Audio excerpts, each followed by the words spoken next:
Hello there, you're watching the press preview, a first look at what's on the front pages as they arrive. It's time to see what's making the headlines with PR consultant Alex Dean and Guardian columnist Zoe Williams. They'll be with us from now until just before midnight. Welcome both. So let's see what is on some of those front pages. Well, The Guardian leads with the Prime Minister rebuking President Trump's comments surrounding NATO's involvement in Afghanistan. What a bloody cheek is the Express's headline, which says there are 457 tragic reasons why Mr. Trump is badly wrong about Britain's war heroes. While the Mirror reflects calls for the US president to apologize with the headline, Say Sorry. Sticking with Donald Trump, the Financial Times says gold prices have surged after the dollar took a hit during the president's hunt for Greenland.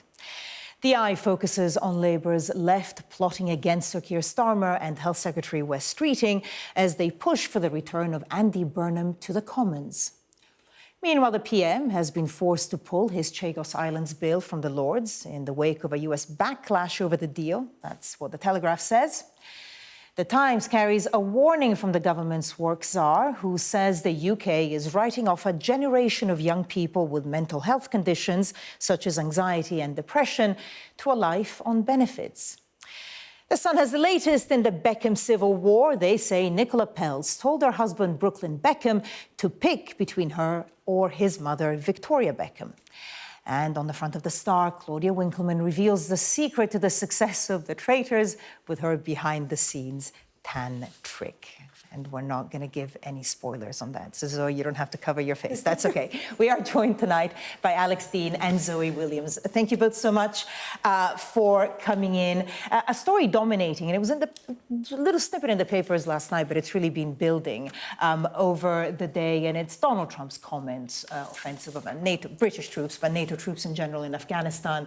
And it's interesting because we've become so used to Donald Trump saying slightly outrageous things, but this really has been a red line for so many. Zoe, why don't you start by telling us the Guardian's line on this and just generally reaction? So basically, Trump's remarks, of course, were that other countries, and the UK took this very personally, Denmark also took it very personally, stood back somewhat in Afghanistan.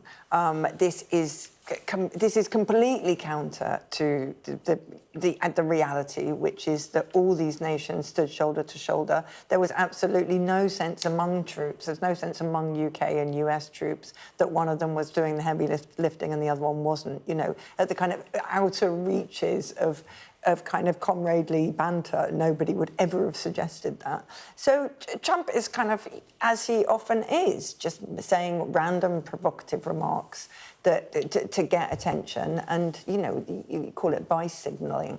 He's just kind of, he's saying these unsayable, taboo violating things in order to cause upset and furore. The difference, I think, in this case is that, you know, you're talking, as the Express points out, about 457 lost lives. In the UK case, Denmark lost more people per capita than the US did. And so it's not just indignation, and it's not really politically aligned. It's the loved ones of the fallen soldiers absolutely outraged and disgusted. And I think that's the reason it's kind of built throughout the day, is that Emily Thornberry, of course, reacted immediately, but Emily Thornberry does react quite a lot at Donald Trump, and Republicans generally say. But if you listen to the phone-ins today, they were absolutely... Yeah. You were hearing hours of people calling in who lost their sons, who lost their husbands, just really kind of just so distressed and dismayed. And a lot of soldiers who've been injured we also spoke to as well. Alex, forgive me, I just want to bring up the front page of the Daily Express, which you mentioned, Zoe. So front page of the Express, their headline, Bloody Cheek, but it's the picture that it's so poignant because it's Royal Wootton Bassett. And of course, that was the town where the bodies of British soldiers killed in Afghanistan were repatriated to and honoured. And I think we all remember those pictures. So that's obviously one of the many, many reasons why the comments were so offensive. What have you made of the reaction to them? Oh, it's the first time in a long time I've completely agreed with Keir Starmer. Our Prime Minister has rightly called out President Trump for his remarks. I think he spoke for the nation when he did so. It is a shame that it's the same Prime Minister who's seeking to introduce a Troubles Bill, which will unpick the security that a lot of our veterans feel over their past actions in Northern Ireland. But I leave that point to another day for now, because Keir Starmer is absolutely right to suggest that it's a slight on the servicemen and women who served in Afghanistan and the many that gave their lives. I'm actually not sure that I agree with Zoe on one point, which was that it was a deliberate attempt to provoke furore. It was such a needless and stupid remark. I just don't think it was calculated at all. It was just remarkably crass and dumb. And I think the only thing I've been trying to think about why he might possibly have said it. He said things in the past, which I do agree with, about NATO countries not contributing enough to defence. And you might think it was sort of sharpening and saying America alone and so forth in this too. But the specifics he got himself into over Afghanistan and front lines was just so wrong. I don't think anyone drafted it for him. I don't think it was calculated. It was just off the top of their head and a very, very bad idea. The thing is with Trump is I've been just doing, you know, a greatest hits roundup of the things he said which have been the most provocative and the most talked about since 2015 when he launched his presidential bid. And often, exactly as you say, it sounds completely off the top of his head. The grammar is all over the place. The syntax is wild. The vocabulary is very provocative. I mean, very repetitive. So you can't. It doesn't. Certainly nobody scripted it for him, and it's hard to imagine him planning it. So you have to figure out whether it's like part of a Gestalt attempt to cause chaos while not really sweating the detail, or whether he's just like, you know, saloon bar pontificating. Do you mind if we look at the mirror? Because that's exactly what I was going to say. Because I want to just also say what I thought the Prime Minister has done very well today. That headline is not actually quite accurate. The Prime Minister did not urge President Trump to apologise. He said the Prime Minister said, if it were me, I would apologise, and that's a big difference. That's a difference only lawyers know. No, it's actually a very, very clever difference in diplomacy, because you're not making a demand which, if it then goes unmet, means you have failed in something. You're demonstrating that you personally would say sorry if you had done it. So it's still strong words, I would say, from the Prime Minister. But I'm saying it's a very astute thing for the Prime Minister to have said. In the past few hours, and it's interesting, I'm not seeing it in the papers, Prince Harry obviously spoke about it as well, and I suppose it has the power of him, you know, having the position that he holds and being a veteran, but also having a position in the United States and a profile in the United States. And we were speaking to a lot of veterans and, you know, people who'd been part of the Invictus Games that he founded. They were obviously quite touched by the fact that he'd spoken out. How important do you think is having a voice like Prince Harry's in this? I mean, it's not so much how important it is, it's as the many possible ways that could play out, right? Because Trump could just ignore him, and that would be insulting in its own way, and he might soothe his Trump ego by saying, I just ignored a Prince of England, and there we are. Or he could go to war against Harry and Meghan in, like, countless ways. He could go to war against them on Truth Social. He could go to war against them on their tax returns. I mean, you know, it's like picking an enemy is is something that he spends quite a lot of his time doing. So I am interested to see how that plays out. And I would think a lot of Harry's detractors will say, he himself wanted the attention, and he himself deliberately. But you don't. I don't think you have to be a detractor of Harry to wonder if the circumstance. I think saying what he said is completely right and laudable.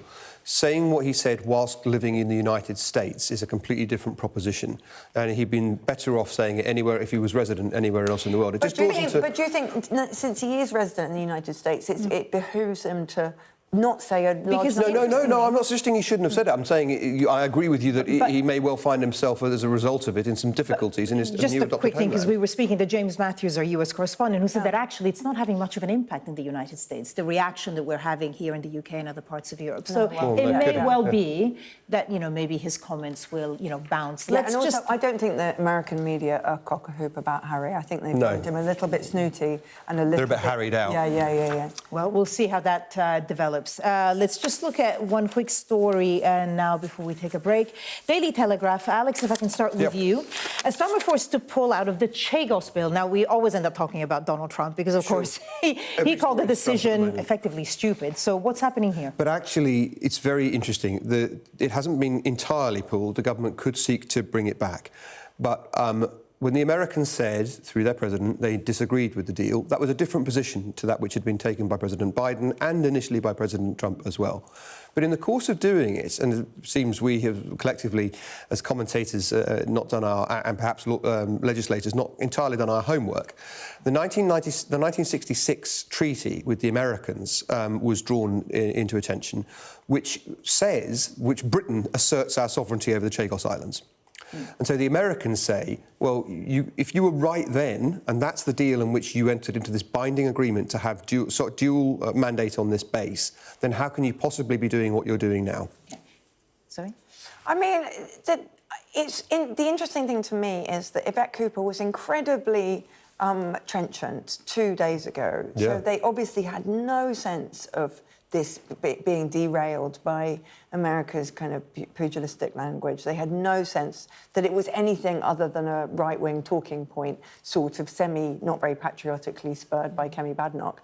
And then suddenly it's come to this point in which there might genuinely be obstacles, and it makes everybody look a little bit amateurish. Yeah. Well, we'll see how that develops as well. Zoe, Alex, stay with us, because coming up next, we'll be looking at the front of the eye. They're talking about Labour's left plotting against Sir Keir Starmer, and Wes Streeting will explain why when we come back.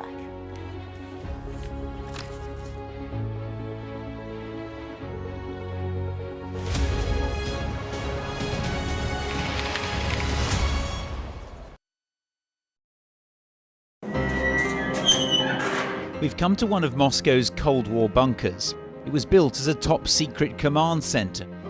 Being here really feels like you're stepping back in time. I'm Ivor Bennett, Sky's Moscow correspondent. A show of military might and menace. Courage, bravery and sacrifice will win the day. It's a new subject. They'll learn about combat drones, and some how to handle a Kalashnikov. The Kremlin continues to put forward its own version of events, both present and past. There's no mention of the fact that Russia invaded its neighbour. That's rewriting history, isn't it? Now we have to read it carefully. Vladimir Putin put forward his plan for a ceasefire in Ukraine, telling Kiev, pull out of your eastern territories and the war will end. Why should the West trust you? Frankly, I don't care whether the West trusts us or not. Vladimir Putin is already the Kremlin's longest-serving leader since Stalin. The question is, what will a fifth Putin term mean for Russia and the world? Why do you support Vladimir Putin, Mr. Segal? I can't answer questions that stupid. I've watched Vladimir Putin attempt to create a new world order.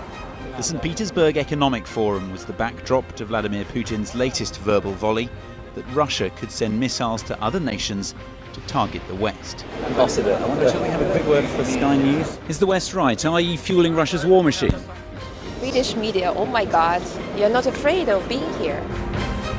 American journalist Evan Gershkovich is on trial here, but was first on display. Russia says Evan Gershkovich was caught red-handed, but has never produced any evidence to back that up. Sky News, get the full story first. Liberation Day. By popular demand, Wow. here we are. Donald Trump. It is quite the story. Wherever it goes, on Trump 100, we go with it. Can you tell us who you're looking for? Unbelievable we've come to this. Are you overstating the reach and significance of this deal? Not like you said it. From the UK? Why don't you go back to your country where you have a major migrant problem? It was 10 feet from him, and all of a sudden the shot's running out. People impacted. I'll tell you on another day on the podcast what that was all about. Join us wherever you get your podcast. What's the best thing about being a Sky News presenter?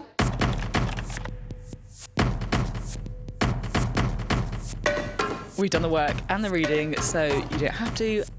Being a Sky News presenter. Hello and welcome. Westminster, the heart of British politics. I'm so sorry about what happened to you. So what on earth is going on? It's not true. Can I tell you what I think? It's really unusual. Mornings with Richard and Frost. Let's crack on. Let's get started. What's the best thing about being a Sky News journalist? Who's funnier? Being a Sky News journalist. A special edition of The World with me, Yalda Hakim. Pakistan has the right to respond. You're like, what? Historic day here today. Congratulations, this is a huge moment. But what happens now? Hello there, you're watching the press preview with me in the studio, Alex Dean and Zoe Williams. OK, let's take a look now at the front page of The Eye, and a pretty tight deadline, I would say, Zoe, for Andy Burnham to decide whether he's going to leave his role as Mayor of Manchester and maybe try to get into the Commons again, wherever that may lead. I'm so happy you came to me to talk about this. I've been talking about it all day anyway. Okay. So basically, Andy Burnham has to have a seat as an MP, of course, in order to launch a challenge against Keir Starmer as leader of the Labour Party, which everyone fully expects him to do and which everybody has expected him to do for a long time. Now, that is the source of all the rumours around Wes Streeting. Apparently, obviously none of this is gospel, is that Wes Streeting needs to jump before Andy's ready if he wants to get his first mover advantage and his close to the power advantage. Wes Streeting loses a lot of his advantages if Andy Burnham goes first. And the rumour was that Wes Streeting was ready to launch a bid, or kind of to walk out of cabinet and from there launch a bid, the week Greenland broke, and then Greenland broke. So Donald Trump is not only derailing literally everything everywhere, but also the internal travails of the Labour Party. Andy Burnham is by a mile the most popular Labour figure. He's got, and when I say most popular, I mean his popularity ratings are +9. Everybody else is in the -50s. Is it not easier to be popular when you're mayor than if you're... I know, but listen, like, nobody else is anywhere near. And when you get the benefit of the brand, but none of the blame for the decisions that government is making. And to take that view, you don't have to be in favour or against anything that the government's doing to recognise when it takes a hit, Burnham gets to say, nothing to do with me, Gov. And when the Labour brand does well, he gets to say, well, here I am as King of the North. So the current circumstances have suited him. The interesting thing that the Eye is talking about here is not all of the details we found ourselves caught up in. Can the NEC refuse him? Does the by-election in Manchester that he would prompt as mayor mean that he should somehow not exercise his option to try and go for a Westminster seat? What the Eye is talking about is the fear that left-wingers have that if they don't take this opportunity to get Burnham in, then they do get Streeting. Right? So it's prompted actively by the concerns amongst the left in the Labour Party that there'll be a stitch-up in favour of Wes Streeting if they don't act. Now, my issue with that logic is that on the current rules, you have to have 80 MPs saying, this is the person I support in the leadership challenge, and Streeting ain't got it. Oh, no, Streeting will get 80 MPs. Easy. I mean, just because the Labour MPs have kind of lost a lot of their confidence. A lot of them, even if they want change, a lot of them have just come in freshly in 2024. They don't know how to say no to the leadership. They don't know how to say no to the power bases. I don't think he'll struggle to get the nominations. But the thing is that people keep talking periodically. People talk about the left of the Labour Party, whether they mean the left of the membership or the left of the MP group. All the left in the Labour Party have been summarily ejected by the leadership. My point was to challenge the Prime Minister, challenge the leader. It's not like in the Tory party where you just have to say, right, I want you out. You have to say, I want this person instead. I don't think he's got 80 people who are willing to say that. Whichever way you look at it, it's not great for Keir Starmer. Oh, it's all these numbers and the speculation, unambiguously awful for Keir Starmer. It's in any normal political circumstances, your Deputy Prime Minister, who'd gone under the circumstances that Angela Rayner went, would be a dead political duck. And it's a demonstration of the weakness of the Prime Minister, whether you think Rayner's good or not, that she's been able to rehabilitate herself amongst her colleagues so quickly. You don't do that if people think the Prime Minister is strong, going to do well at the next election, and going to see you through. I want to make a traitor's joke about having a problem You've got 10 Rachel's. seconds. Well, both Keir and Stephen have a problem with Rachel's. That's the joke. Well, now that leaves us 30 seconds to talk about story in The Sun, Beckham wars with Brooklyn front page. He had to choose between his wife and his mum. Can I be him for a second and tell you who I've chosen between his wife and his mum? I thought it was definitely the wife's fault because she looks like it's her fault. Oh, Zoe, but then I heard that Victoria Beckham has trademarked all her children's names. Oh, so I think that can be defensible for children to safeguard their interests. Because if you seek to hang on to them when they become... If you're a child, you can't own property, right? And so you wouldn't be able to trademark. It's the moment they become an adult and they don't want to give it up, that's what his allegation was. OK, but Alex, come on. She's trademarked Harper Beckham, like, for all future perfume empires. I mean, come on. That is not be a negative thing if the child then doesn't want to use it. Of a regular person, is it? Well, it's the act of people who've built their lives around a social media and branding empire, which is what the Beckhams are. Okay. It is going to roll on and on. Oh, for sure. I would debate the point. It's really sad, right? It is. It's his son and his mother. Come on, they'll make up. Of course they'll make up. I love your optimism, Zoe. Let's hope so. Alex, Zoe, thank you both so much. Now for a quick check on the weather.